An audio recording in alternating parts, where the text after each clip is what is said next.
for question and answer with Di, and then we'll move into part 2 of our session today, which is going to be focused on the Women's March 2017. And that topic really came out of a discussion at the last Women in Power Hour, so we're kind of coming back to it now. So I'll say more about the Women's March before we get into that, but we'll have a panel around the Women's March, and we'll also have some time for questions and answers and discussions for everyone to participate. So with that, Di, I'd like to invite you up. Okay. And Di's presentation today is Adelaide Haas and Power and Action. So let's give Di a warm welcome.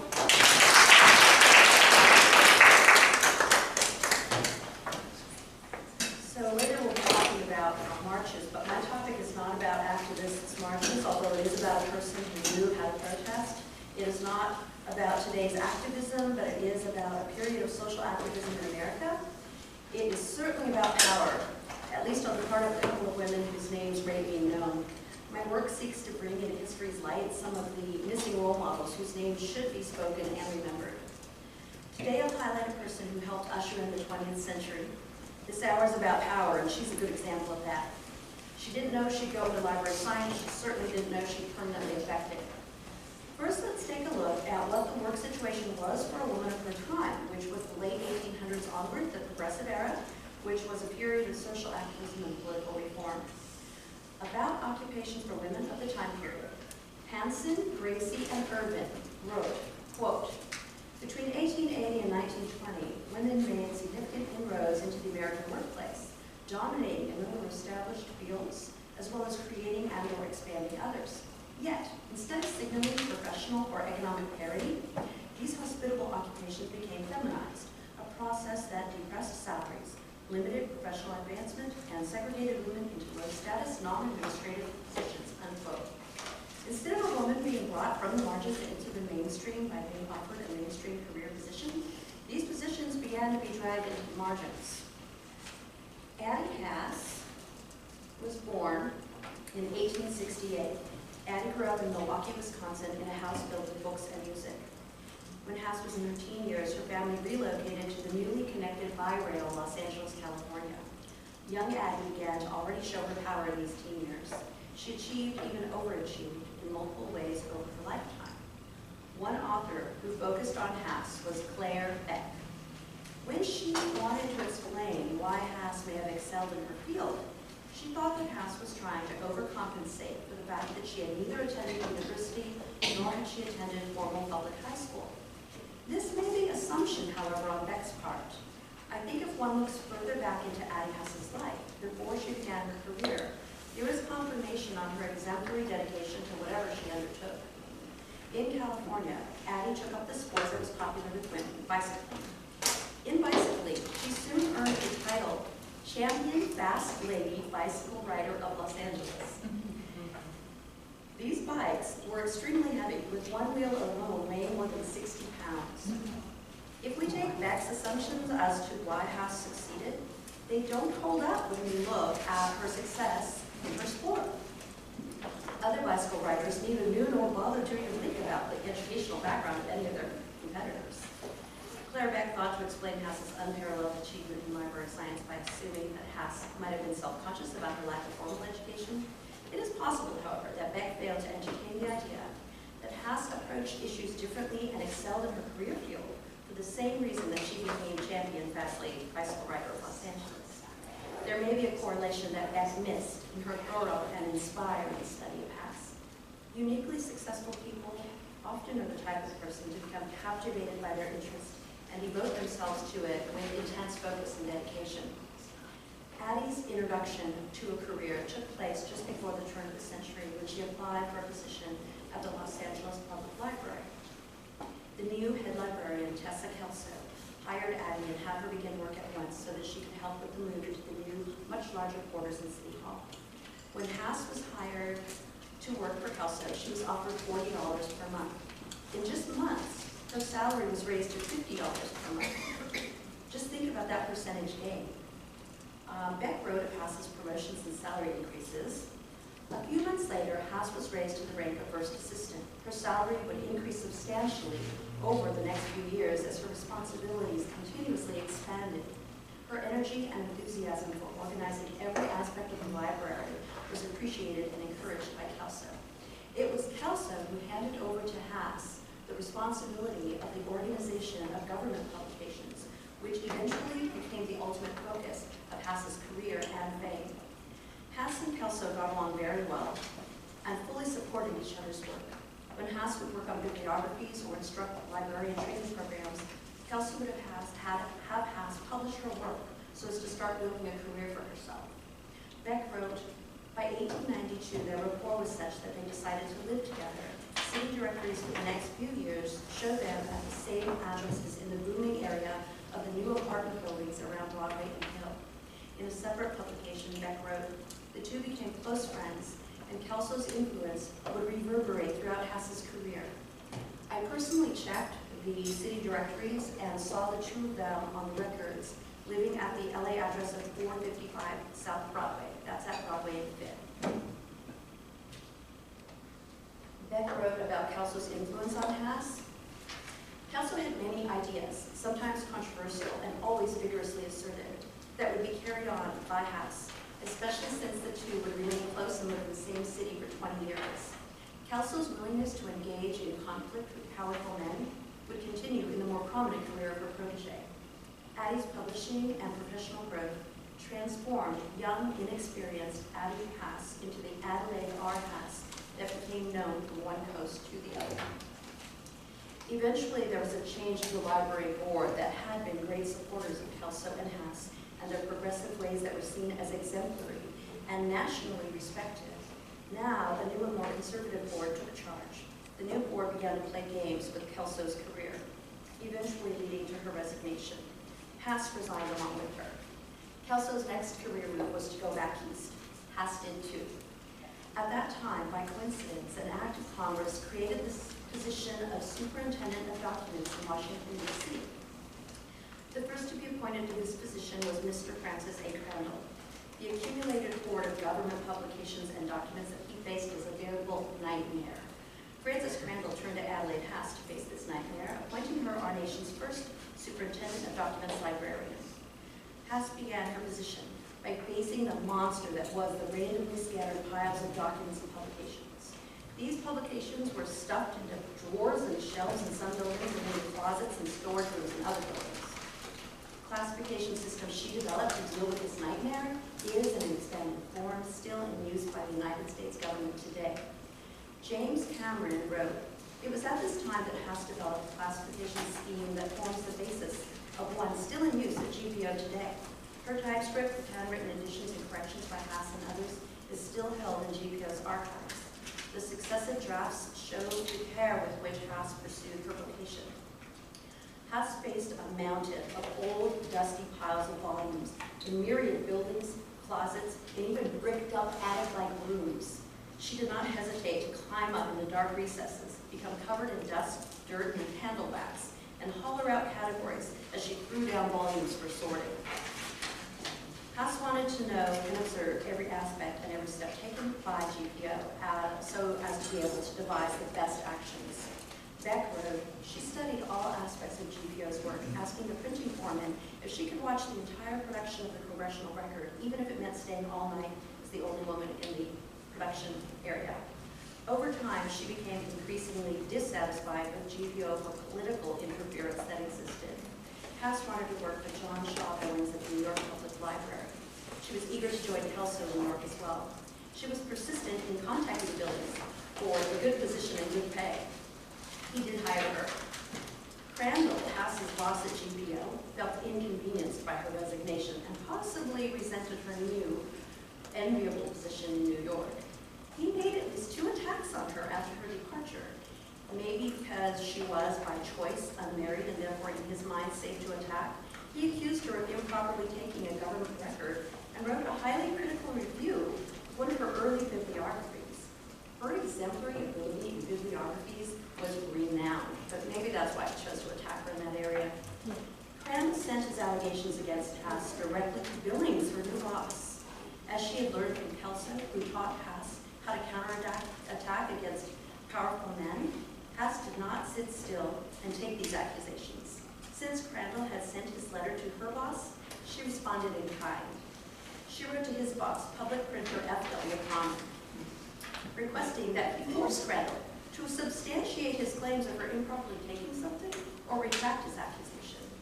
Beck added, she sent a copy to California Senator White, who had only recently received Crandall's praise for her work and knew of her good reputation in Los Angeles. Haas requested that he contact Palmer. The senator did contact Crandall's boss, who was likely not pleased to hear what he had done. A month later, Crandall was demoted, ironically, to the position that had been Haas's. Haas's practices, climbing into dusty, dark old recesses and spending time as the only woman in a printing office all night unchaperoned, were certainly out of the box ways to put all of her effort into her work. Her lack of concern that people might talk about such a single lady speaks to that total immersion she applied when attacking a bull. The work of Adelaide Haas was recently recognized. There is now a plaque on a meeting room at GPO that designates that this is named Haas Hall for the first librarian, the government print office. Haas did not always fall into normative scripts, neither for librarians nor for women. She was seen, especially by male competitors, as self-promoting. As a single woman who did not fall comfortably within preset roles, she encountered people ready to judge and disapprove. Adelaide Haas did not let this stop her, but consistently allowed her mind to achieve a place of unique and fruitful ideas and to devise approaches that enabled her to affect library practices and even our lives today in an insightful and permanent way. She lived from a marginalized location, but never accepted her corresponding pre-written societal script.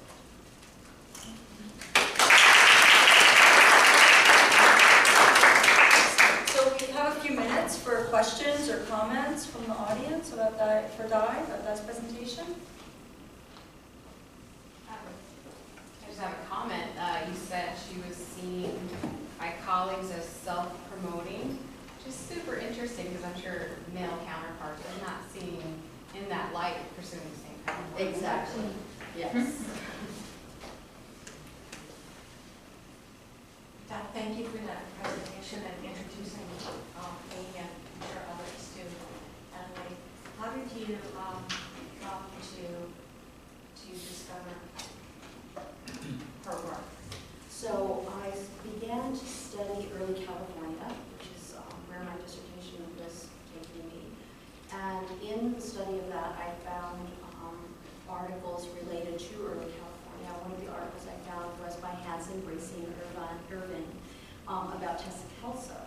And so I have continued to study Tessa Kelso intensely, even finding some things that I'm noticing no author, like I'll see something and I'll say, no author has seen this archive yet on Tessa. So it's very exciting. And because she was Tessa's protege, and because I personally believe that they had a romantic relationship, which I'm pursuing and investigating, I really want those role models to be put out there. I want people to know about them and feel inspired by them. Thank you. Do you have other questions or comments? Yeah. But have you seen a PBS piece on her? No, PBS has a lovely piece. I have not seen it, and I've just looked and I finally, after like 2 years of looking, I found a few people who have written something about her, but I have not found one book on her so far. This is a video. Oh, fantastic. Unless it's the one, is it the one about the 12 librarians? That one I have seen with Bernal, it's by Bernal. The authors, you know what, I think that's the one you're talking about. There's an author with the last name Bernal, there's a PBS special, and it talks about the 12 librarians or something like that. And of course you can see that Addie became one of the 100 most influential people in library history.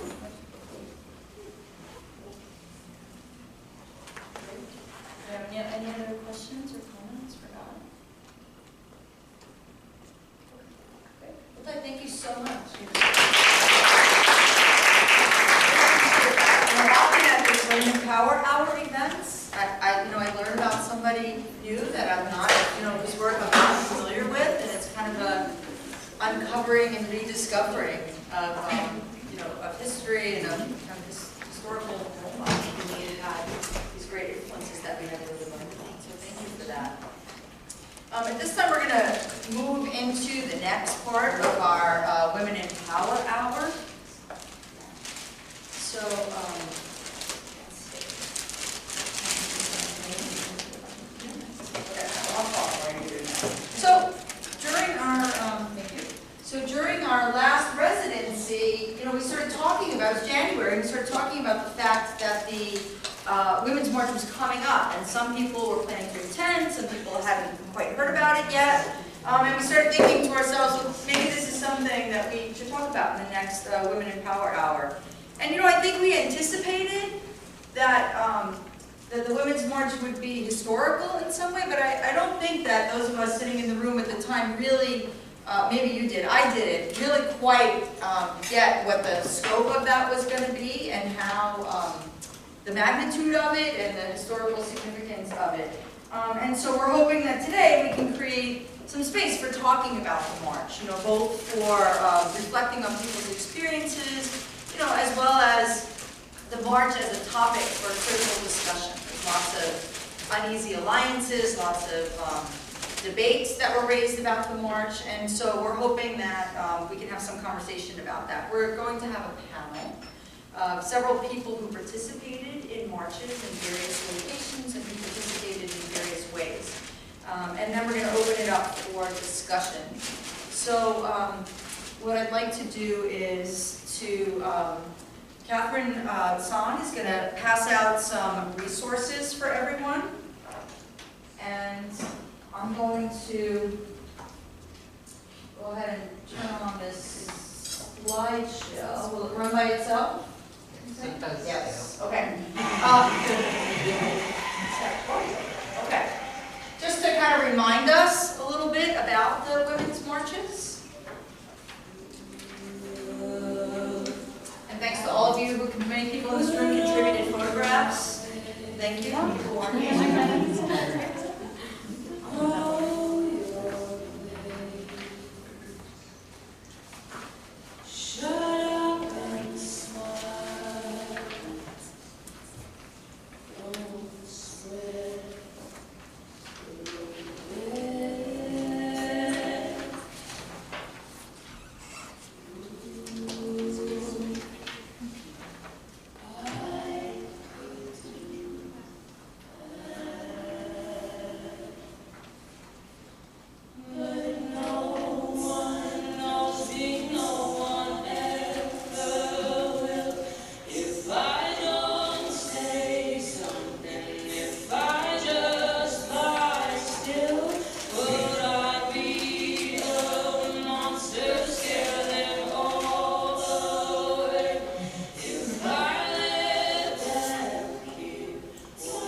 Women's March is a worldwide demonstration to advocate for policy changes on a host of interconnected issues, as you saw on the signs represented, including women's rights, human rights, immigration, reproductive rights, healthcare, environmental rights, disability rights, LGBT rights, I'm sure I'm missing some, racial equality, right? And so, you know, if you attended a march or if you looked at pictures of the march, you would have seen so many different signs, you know, and issues represented.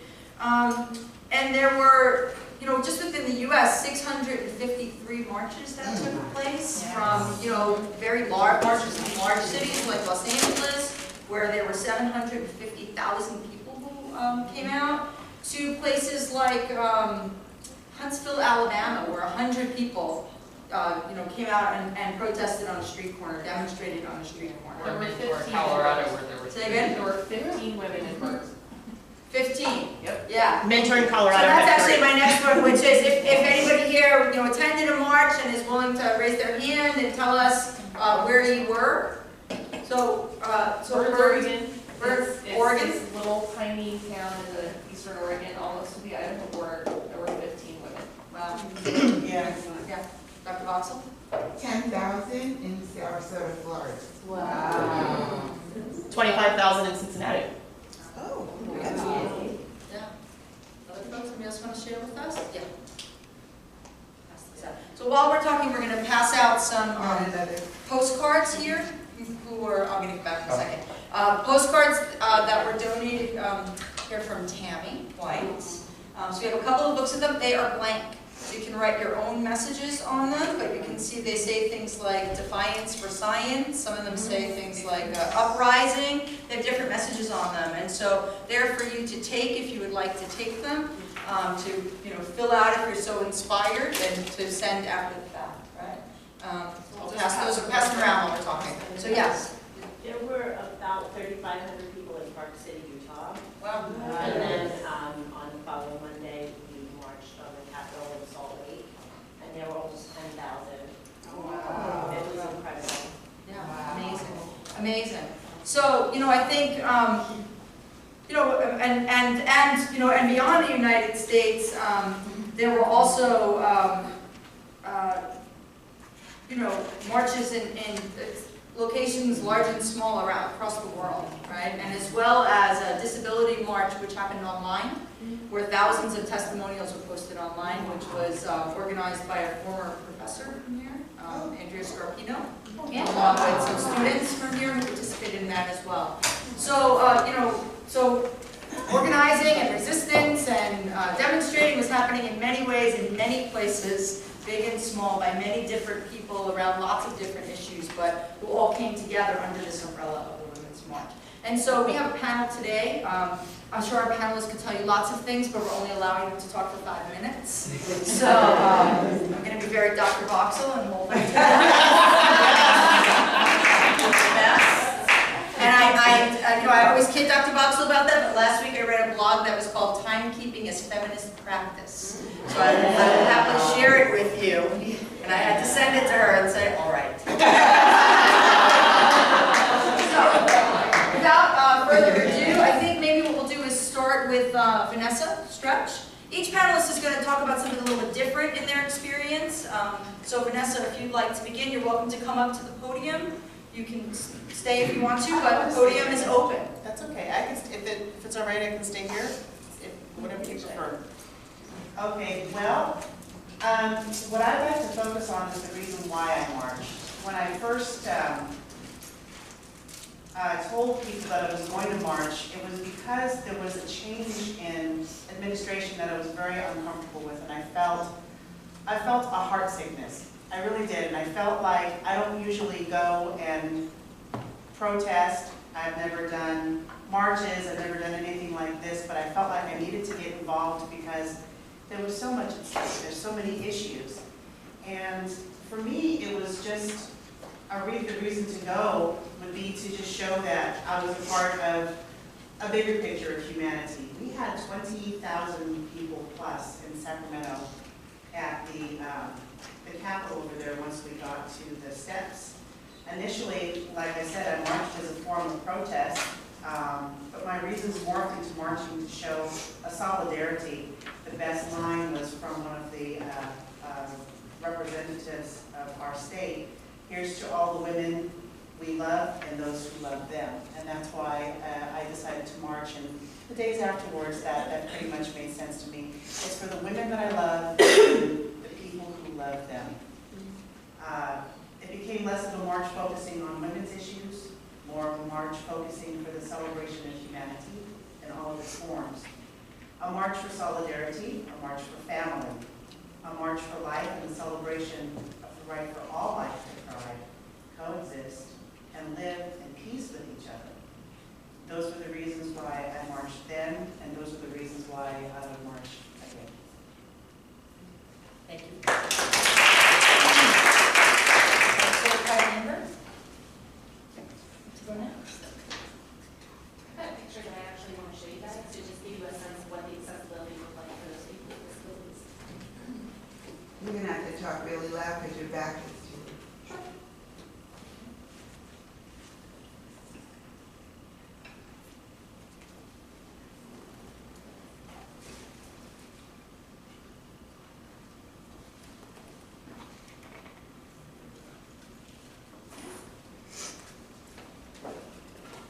Okay, so you see this picture here?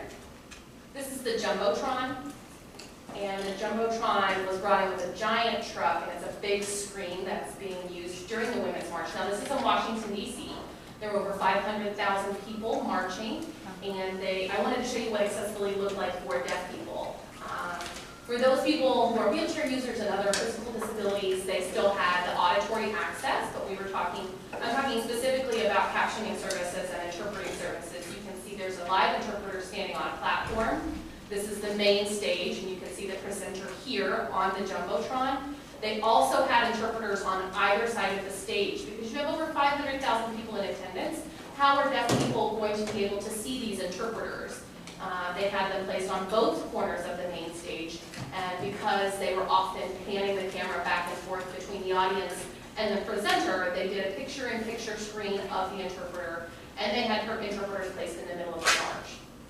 In DC, it's based on a grid system, and we were wondering how many people could see the captions and the Jumbotron. So I wanted to bring this here today because we had a Deaf Women United, DWU, that we marched as a group, and we were the Deaf Women of DC, and we came together before the march and knew that we had to do something for deaf women to make sure, and deaf marchers to make sure that they had access to communication, where we were going to meet, what meeting point we would start at.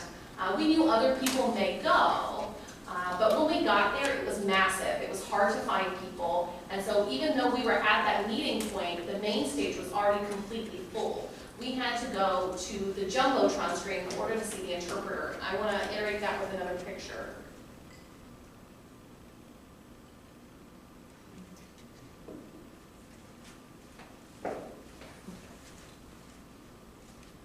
So what you see here is all deaf people. These are all deaf.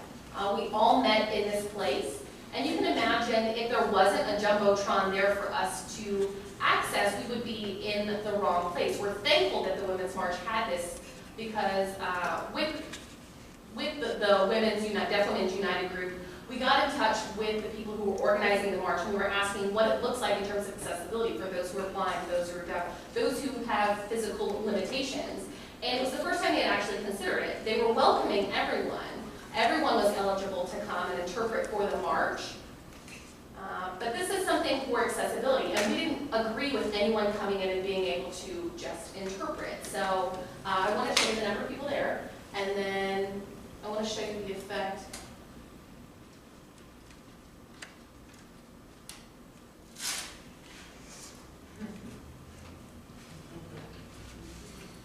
So this is the Jumbotron screen, and it was supposed to have captions, but they didn't work.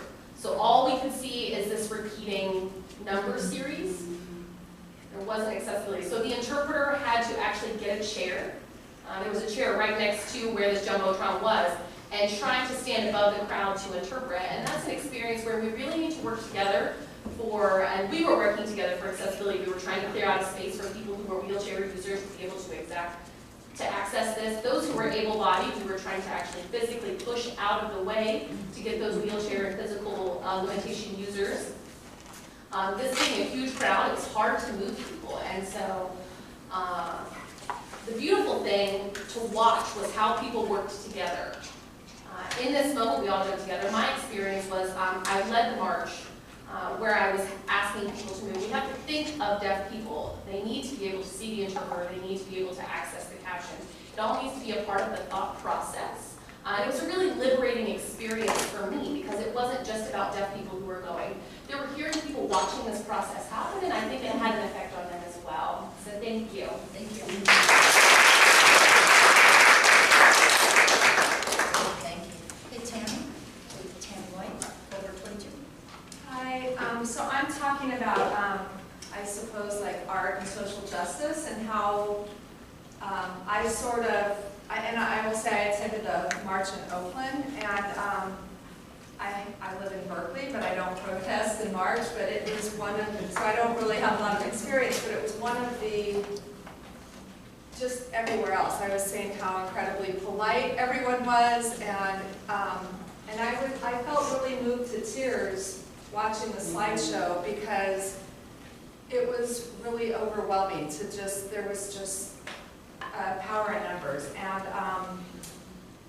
And so as an artist, having that, what I take away with it and what do I do with that, and whether it's complete anger and angst or it's hope, there's a way of, for myself, it's like art therapy.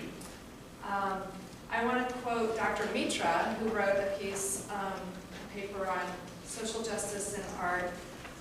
Artists who believe that their work is interventionist in scope and who view themselves as activists have often led communities and societies to transformation and liberation.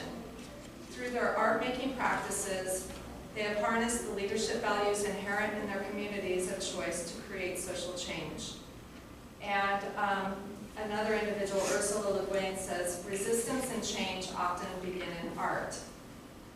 And coincidentally, my best friend just sent me a podcast 2 days ago to listen to and said, I want you to listen to this while you're in Cincinnati, and it fits right with this. And on the podcast was an artist, Titus Kaffir.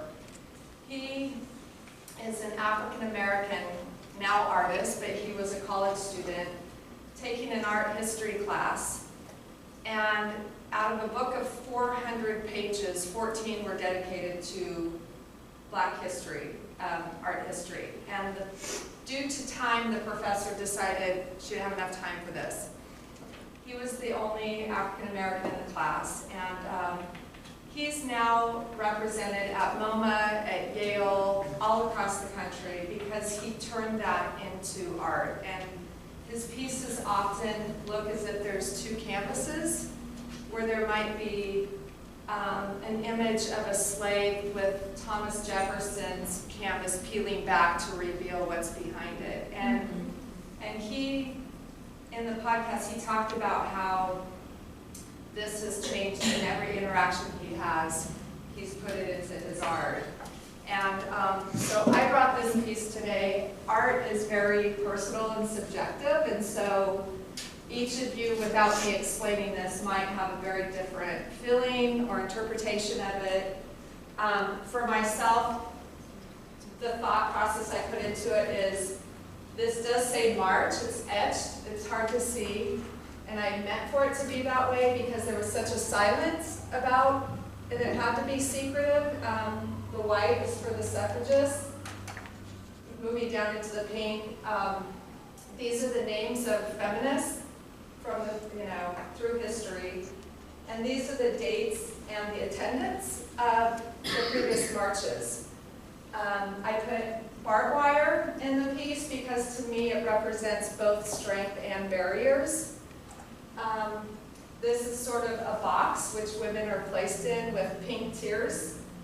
And tree roots just to me represented sort of the solidarity and strength. And a ladder that's not yet to the top. And so, so that's what came out of it for me. I guess that's it.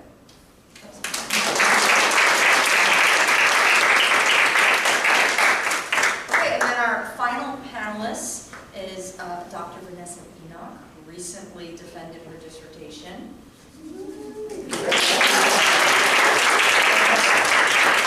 Cohort 12, so she was nice enough, even though she's not forced to come to the residency. She was nice enough to volunteer to come back and to tell us about her experiences here in Cincinnati. You know, funny enough, the rest of my cohort feels like I'm kind of privileged because I can sneak over here and duck in and listen to lectures because they all miss it. So, and I'm from Cincinnati, and so I had the pleasure of marching with the 25,000 women here in Cincinnati. And I organized here in Cincinnati about 350 to 400 people that's part of an organization called the Coalition for a Just Hamilton County. And that coalition is comprised of male, female, people of all races, religions, and various backgrounds. When we all fight for justice issues, really for African Americans. And I put out a call to have people come and show up for this Women's March. And unlike all of the other things that I organized, I didn't get a whole lot of participation. I got about 6 women who said, okay, you know, I'll participate. And when I asked the question, why aren't people interested in this? This is going to be a historical march. It's going to be awesome. The issue of inclusion came up, and also representation. And I didn't catch the lady's name here, who is from the deaf community. Kyle Lambert. Kyle Lambert. Kyle Lambert. Kyle Lambert. Okay, but Kyle Lambert spoke of how she was able to bring a group of people and become included in this march that had not actually even considered people from her community. Well, one of the things that the people in Cincinnati, African American individuals and people who were part of the coalition group said, they don't speak for our issues, especially African American women, because some of the issues we've been fighting for were some of the highest profile issues, in particular Judge Tracy Hunter here in Hamilton County, who had been excluded from the bench or removed from the bench. And this kind of thing is happening across the state of Ohio. It's a huge big deal through the court system. And so, you know, I thought, well, we need to include ourselves. We need to show up in our t-shirts and we need to include ourselves, much the same way as Kyle Lambert included the deaf community. And but I got about 6 women who were willing to come, and we all came and had an awesome time. It was very historical, very moving, but intentionally they felt that our issues had been excluded from even the agenda. There were no speakers speaking on the issues that we fight for and those kinds of things. And so I thought, okay, it's just a perception because I'm the kind of person like Kyle Lambert who I'm going to include myself. And so after the march, we had a post that we wanted to put onto the website. A lady by the name of Billy Mays actually coordinated the event here in Cincinnati. And we had a post regarding women's issues here in Cincinnati, African American women's issues, that we wanted to include on that Facebook page. And so one of the ladies sent her this post, and she refused to post it. And so the lady who sent it decided that she was going to have a very candid conversation with her about excluding African American women's issues. And this was supposed to be a women's movement, but you're excluding us from this movement. And up until that point, I really didn't realize that this was truly a thing. This was really going on, because I felt like everybody all across the world felt included or could feel included, only because my perception was, you know, we're going to go in there and include ourselves. But finally, after having a conversation, Billy decided to go ahead and post this post about these African American women's issues. And it was really a huge big deal for her even to acknowledge and recognize that she had, in fact, excluded African American women's issues, because before the conversation, she didn't even, hadn't thought anything about it, even though this was a huge, some of the things we're fighting for were huge here in Cincinnati. And so when it comes to representation, though, one of the things that some of my research has taken me to look at is the difference between descriptive representation and substantive representation.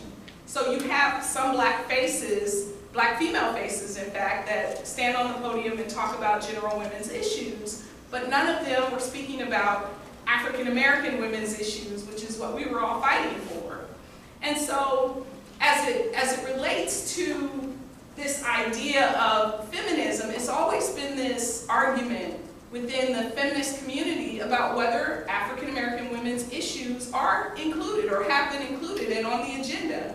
And so you have this idea of general feminism, and then there's this movement that has come out of that called the womanist movement or the black feminist movement to kind of include African American women's issues on the agenda that has traditionally excluded. And then you have this march where everybody's saying, I don't feel included. I'm not part of this whole idea of inclusion.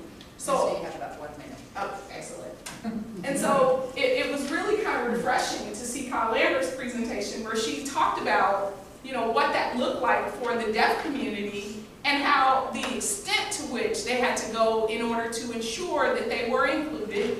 And it strikes me as interesting to see those numbers up there, because what that means is nobody took the time to ensure that that technology worked for the deaf community. And that's kind of key to making sure that people's issues are on the agenda and making sure that you're looking at a more inclusive and diverse community when you talk about representation. Wow, excellent. Okay.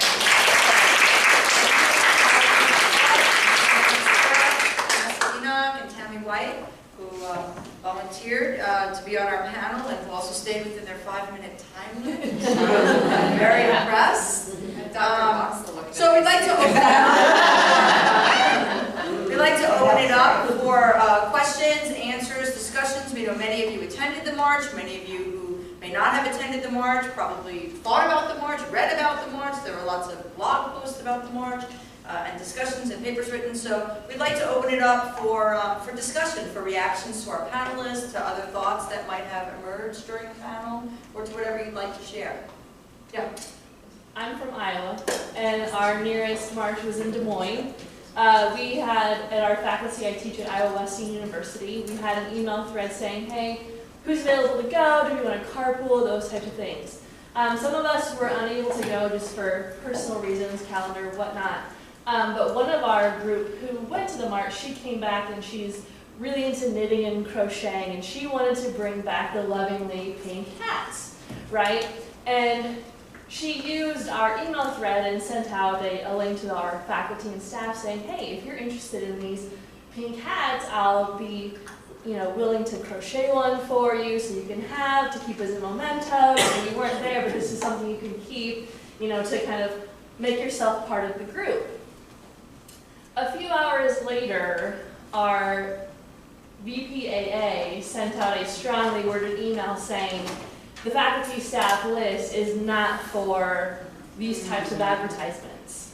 And there was an emergency faculty meeting called later that week when we got back. And some of us are on a 12-month calendar, and we were there the first week before classes started, and he said, how dare you advertise for these pink hats? And you can imagine we were sitting there like, what's wrong with these pink hats? He says, we're a Christian school. We don't want to advertise this message. Some of us are a little bit rebellious in our faculty. We crocheted, and at the next faculty meeting after the session started, guess what we did? We marched in with those hats.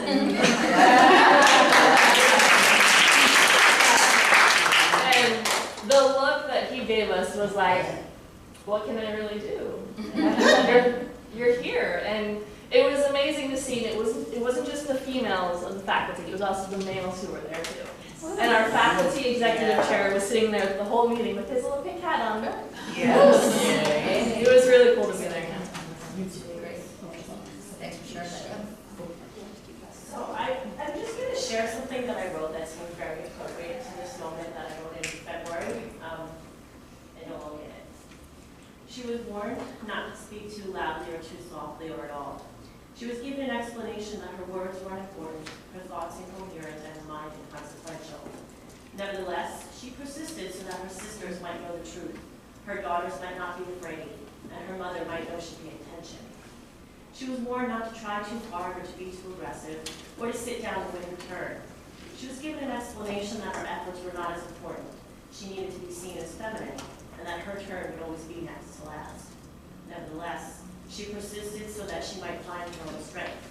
She might define her own image, so that she might stand on her own. She was warned that she wasn't enough. She was given an explanation that her place was in the home.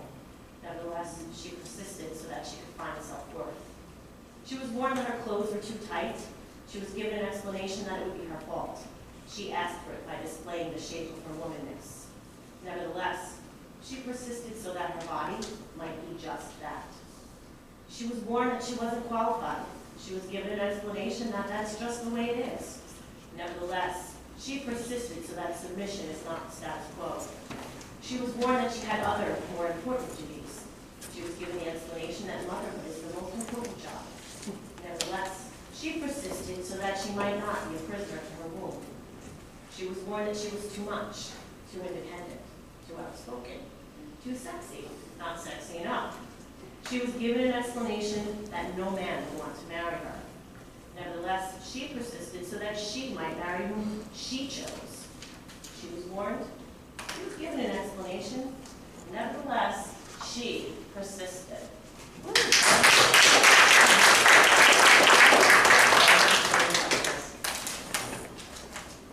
I would just say, in the same vein, I'm really curious too on how the rest of us or who's interested are going to continue to persist. That was one of the big things that came up for me. I mean, I was lucky enough to be in the LA area, and I'm part of a political group that went to Los Angeles, where we had like 800,000 people. Later that day, I went to Santa Ana, where all my students were marching, and there was 35,000 people. And then raced back to Laguna Beach, my hometown, so I could march with my daughters, where that small town got 2,000 people and scared the crap out of the whole town. It was amazing, but it was important for me to be able to march with all those different groups of people. But then even more after that, what is it that we're going to do? Okay, we had this amazing experience. Now what? Where do we take it from here? How do we all get to press forward? And I mean, I know I'm part of the Solidarity Sunday group, where we, got community groups that meet every Sunday, and we come up with ways and things. What are we going to do this week? What are we going to do this month? What are we going to do for the 2018 election? How can we really proactively keep the energy going? Or is everybody getting exhausted? It's been 6 months out now. Has it died down? Has the fervor died down? Or is it going to continue to build? One of the reasons we wanted to have the postcards here is that, okay, we really can do some piece of action, not just march for one day, talk about it, read articles about it, but what's the important work that's going to go on from here? That's where these resources that a lot of people contributed are, that showed up on this page too, of things that give us opportunities to move forward. I live in Utah now, so it's really important to continue this work.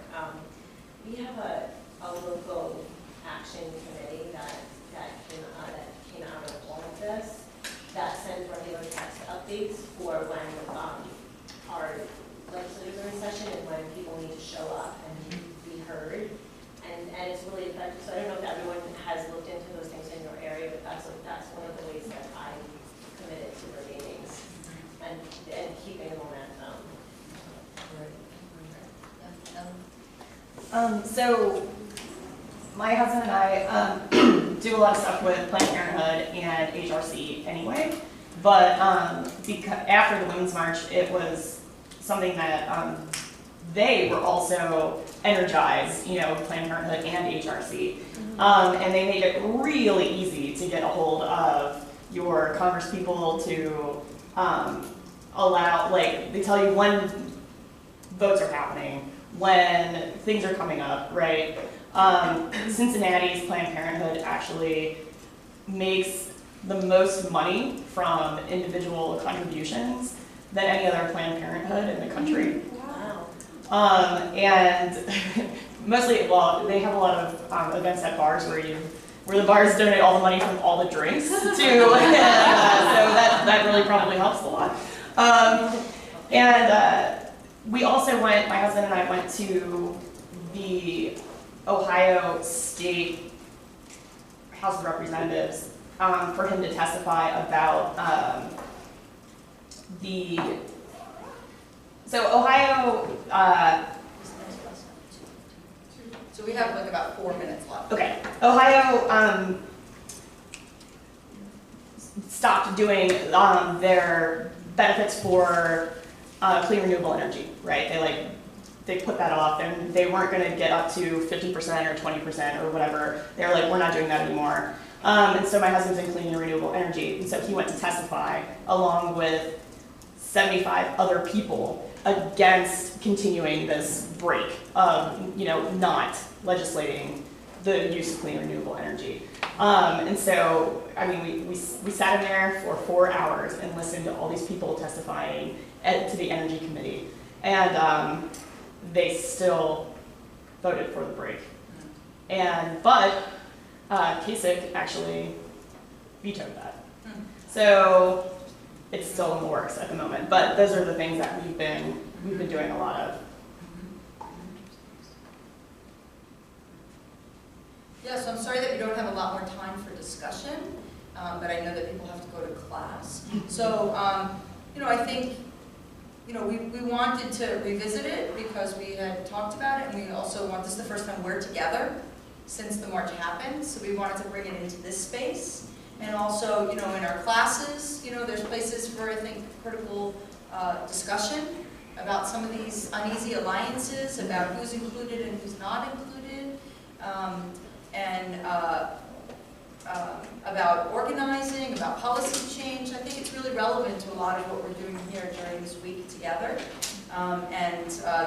Maybe we'll check in again in 6 months and find out what's happened since the march. What have we done? What's been happening in the world since the march? So I just want to thank all of you for coming. I want to thank, there are many people involved in the planning of this. This is really a very collaborative event, so I think we probably could have had 10 people on the panel. So Catherine Son, Tammy White, Sherry Moyer, who's not here, Shelley Reinstadler, say it right, Vanessa Enoch, Kylie Clark, Vanessa Stretch, Rosa Barreles Acosta, who I think is not here, Vanice, our PowerPoint show, thank you, and Julie Burns, who had to leave early. So there were a lot of voices really part of this. And so we want to thank all of you and encourage conversation, and please feel free to come up to our panelists and chat with them about their experiences as well. And if you're interested in doing something at the next one in the Power Hour, we would love to hear from you.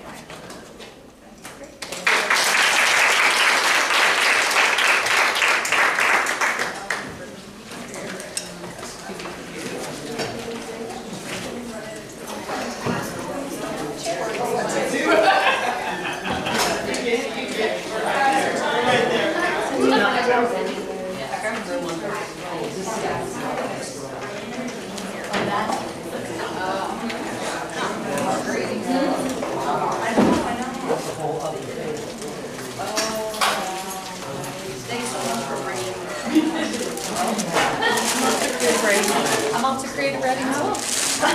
We talked about this. Honey, I have no brain today, remember? I don't breathe when I'm stressed. I don't English. Oh, we're adding brain to that. I'll talk to Mary about it if you're open. Yeah, that's fine. I tried to bring up on I couldn't send it via email because it's too large. It's too large for email. It's too large for email. Send it, turn it into a PDF and send it. Makes it even bigger. You won't get music and video, but.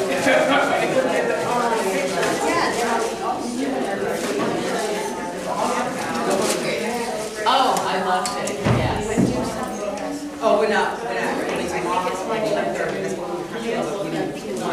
We knew you were being. Yeah. So,